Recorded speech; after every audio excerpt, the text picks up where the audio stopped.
On any given day, Times Square is filled with thousands of tourists and New Yorkers. On the Global Day of Action, it was taken over by thousands of protesters.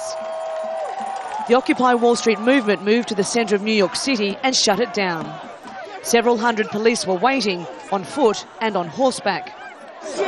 There were some scuffles and dozens of arrests as officers used barricades to try to control the crowd. Over the past 4 weeks, there have been some confrontations between the police and protesters. But here in Times Square, while there is a sense of anger and frustration, there's also a feeling of celebration and hope amongst the crowd.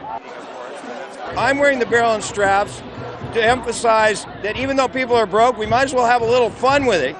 The New York Police Department has figured prominently in this movement as well. United will never be defeated. Most of the protesters were peaceful and orderly, but there seemed to be a kind of a small hardcore group that was trying to pull down police barriers and then run to the back and push others towards the front. Much of the protesters' anger is directed at the banks and financial industry. Several people went to a Citibank branch in New York where they planned to withdraw their money and leave, but the police were on the scene quickly and arrested about 20 people. Zuccotti Park is the birthplace of what is now a worldwide movement. This is where the call for global action originated.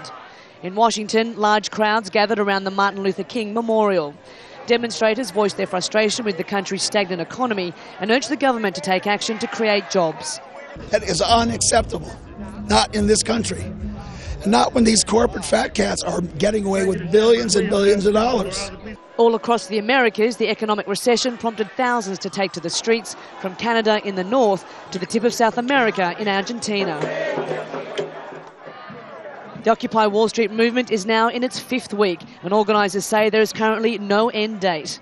The show of solidarity in Times Square on Saturday has given the protesters even more confidence to go on.